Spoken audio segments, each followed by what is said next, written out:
I wanted to go through this quick review with you before you take the first quiz in geometry. I made a couple of practice problems. Like I said, I've been teaching geometry now. This is my 12th year teaching it.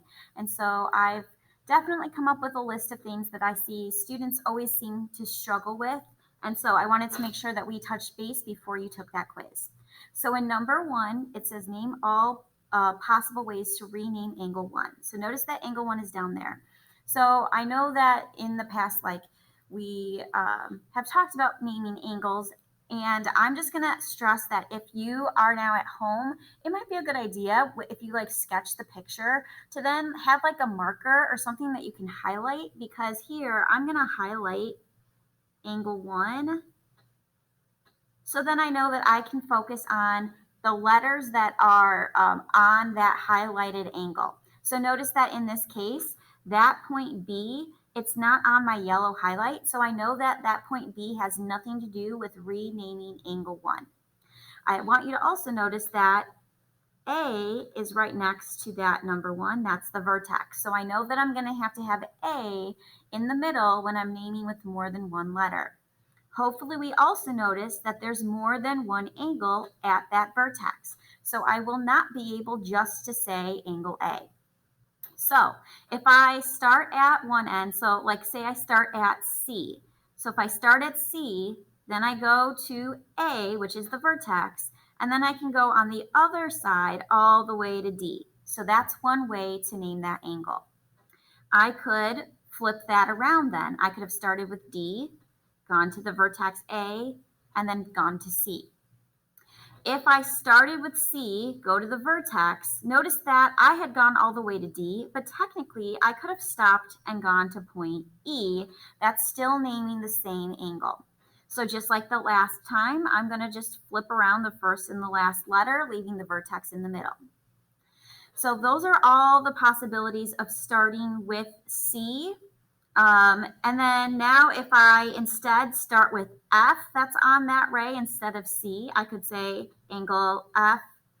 I could flip that around and say DAF.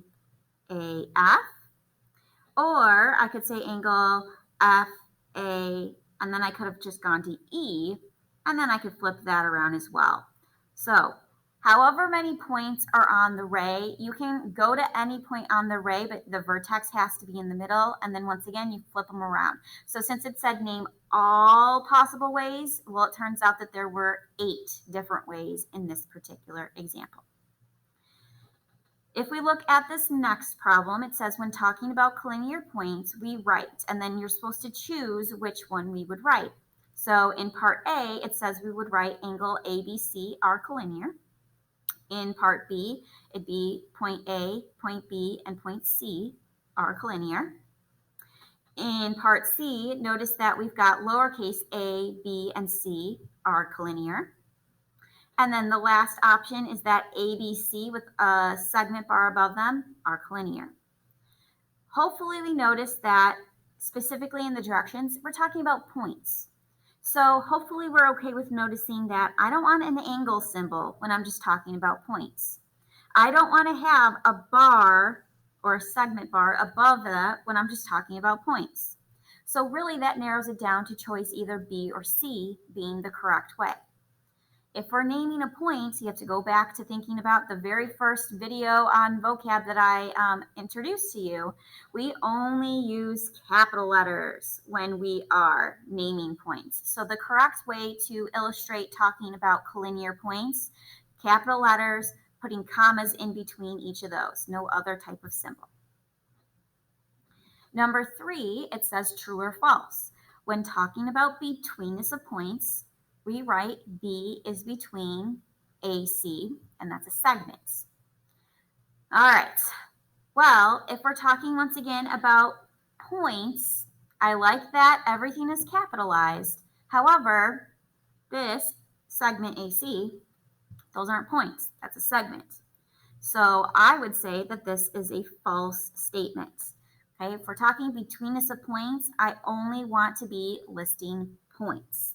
Okay, so if I'm ever going to say something, I could say point B is between, and then I could say A and C. If the diagram was like this, if I had point A, point B, point C, where technically they would all be on the same line, that's what makes them collinear.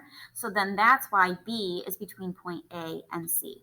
So I can't use segment bars, I can't use lines, I don't want anything like that if I'm talking about, once again, points. And then last example here, it's an algebra problem. So it says that we are given that the segment SO is 2x plus 1. So I like to write that information on my picture. We're told that the segment OM is x plus 3.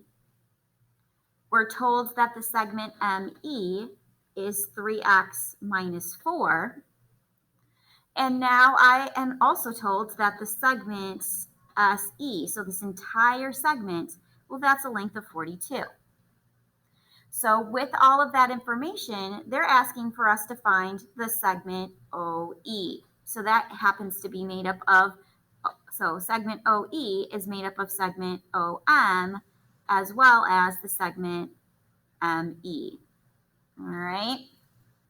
But in order to do anything, I have to figure out what X is. So because we're talking about segments and I'm giving you a particular length, that means in this case, because 42 is representing all of those, I'm going to add all of those pieces together and set it equal to that total length.